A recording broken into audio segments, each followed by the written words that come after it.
Howdy ho, everyone. It's me, Ashley Branch, your favorite friendly neighborhood mom and the creator of the Mommylogeauxs, bringing you Women, Wives, and Moms podcast. Get into it. Hey, y'all, what's good? It's me, Ashley Branch, your favorite friendly neighborhood mom, bringing you 30 days of the Mommylogeauxs through the podcast, Women, Wives, and Moms. Yes, we are still on the 30 days of the Mommylogeauxs. We are more than halfway through. As a matter of fact, we are rounding up Frankie's episodes. We have this episode and one more left. And then we're going to move on to Ava, a.k.a. Ava, a.k.a. DQ. Anyway, so we're on Frankie. And I think a lot of my podcasts, even though I'm just telling stories and things like that, I still try to give some sort of useful information, especially being a parent or about being a woman or anything useful, because I have a lot of useful information in my brain. I just don't get to share it with people all the time. So we're still on Frankie, and Frankie is a child that pretty much knows what she wants, okay? And knowing what she wants also means knowing what she doesn't want and not being open to try anything that resembles the thing she doesn't want. I realized early on with Frankie, she doesn't like vegetables. Did I press play? I did.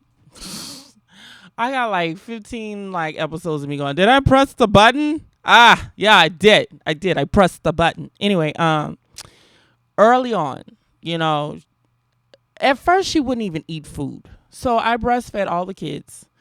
And Frankie was the longest I breastfed because she sucked her fingers. And I was trying to get her to stop sucking her fingers because she developed every disease that you thought may or may not have been eradicated by either a vaccine or just time. She got scarlet fever, she got hand, foot, and mouth disease. She would get colds and stuff all the time. So, I kept breastfeeding her to get her to stop sucking her fingers. Meaning, I didn't want to just take all the soothing things away. So at this point, she's 2, okay, and I forgot what I was talking about. I remember. Okay, so I'm just going this direction. She was 2 when I stopped breastfeeding her, and I struggled with it. I struggled with trying to stop it and all of that because I knew why I was still breastfeeding her. And so when I just got tired. I got tired of it. And so I did something drastic.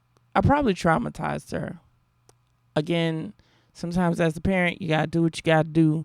Is it the best all the time? No, I had no other options. I had exhausted every other option I had about the finger sucking. I put the stuff on the fingers. She was walking around looking like Michael Jackson with gloves on.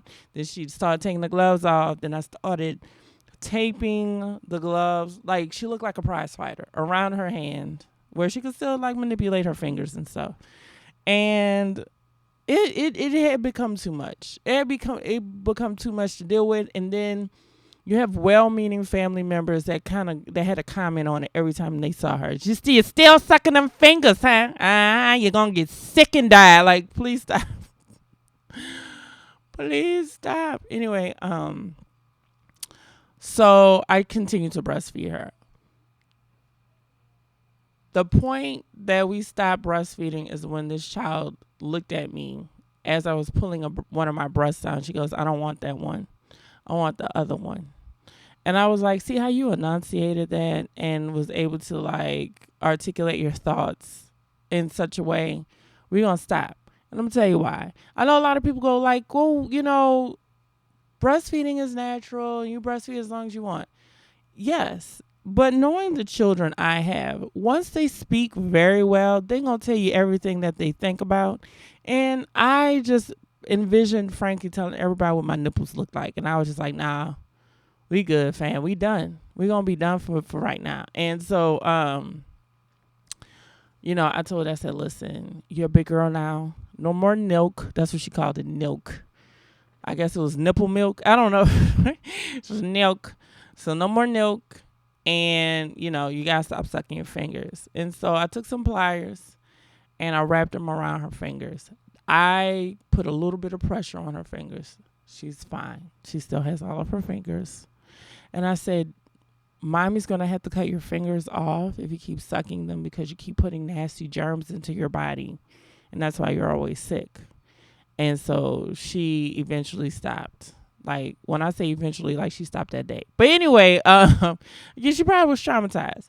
Now, knowing what she wants is something that I hope she keeps.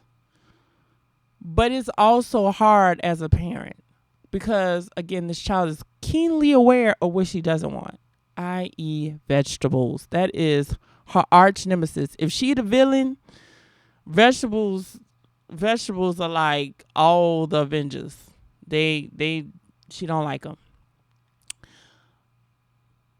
I tried everything. I tried sneaking it in stuff. I put it in stuff. I, cook it down so much that you can't tell. She doesn't like the texture of cooked vegetables.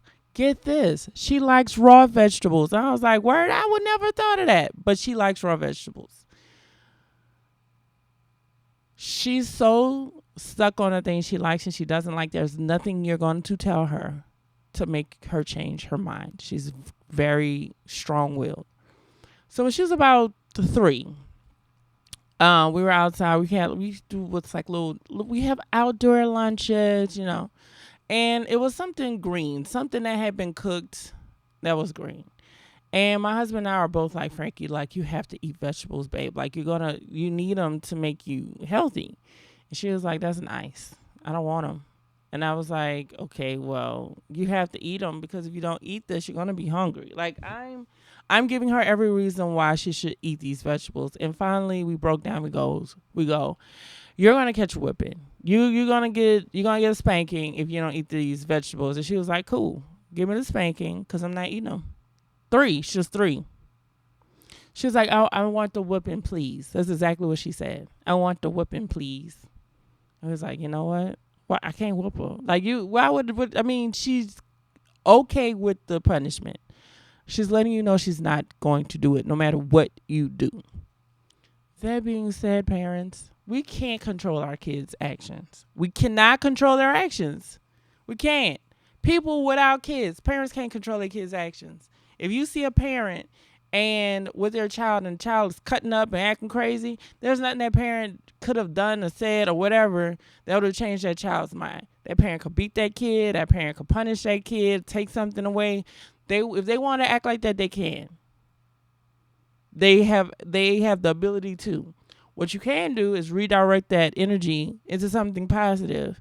So I sat down with Frankie one day. I said, Frankie, what do you eat? And I'm showing her pictures. Like, what is this? She's like a strawberry. I said, do you like those? She says, yes. I said, what's this? She said, a bell pepper. I said, do you like those? She says, yes, but not cooked. Cool. Do you like this? Yes. Do you like this? No. And so I just go off of what she does like. Parents, I love us so much. We have such a hard task at hand, right? We have to raise people to be self-sufficient, decent human beings that don't need us for nothing when they get older. Because I don't know about none of y'all. And people's like, the problem is we want our kids to be ready to leave the house at 18. The problem is you didn't supply them with the right tools to be ready to leave the house at 18. 18 years. My daughter is 10. I'm giving her 8 years worth of life experience. If you are on a job for 8 years and you don't know how to do it, it may not be your fault. It may be your supervisor's fault that didn't give you the right training. You have to give your kids the right training to be able to be on their own, to be able to say what they like and what they don't like in a responsible way, to be able to take care of themselves. There's nothing wrong with your kids telling you what they want and what they don't want. Stop telling your kids they don't have wants. They absolutely do have wants. And you take away their ability to feel things and process it and then, say, well, this is what I need. This is what I want. Kids have wants. Okay? My kids could want cookies instead of dinner. That's a want. Are you going to get that want? No. I just fixed dinner. Hell no, you ain't getting no damn cookies. It's just how it is. And so being open, being open-minded, being reasonable and logical with your kids will help them be the same way as they grow up. You have to teach logic. You have to teach emotional intelligence. You have to teach how to say the things that you want to say in a way that will be easily reciprocated. Like, you have to teach them how to communicate. Children don't know how to do these things innately. They have to a point, and some kids are really good at it. Not saying they don't know how to do anything, but you're the parent and you give them the tools. Okay? Okay. Well, this is the second to last episode with Frankie, and I hope you enjoyed it. And I always want to thank you for supporting me and either listening or watching this podcast. The podcast can be watched on YouTube under my name, Ashley Branch. That's ASHLEIGH Branch. And this podcast can be heard on any place podcasts are streamed under the name Women, Wives, and Moms. As always, take care of yourself and others. Be kind. And I will see you on the other side. Peace. Thank you so much for tuning in to the Women, Wives, and Moms podcast. Remember, be kind to yourself, to others, and to the world. And I will see you on the other side. Peace. ADHD, y'all. Whoop, whoop.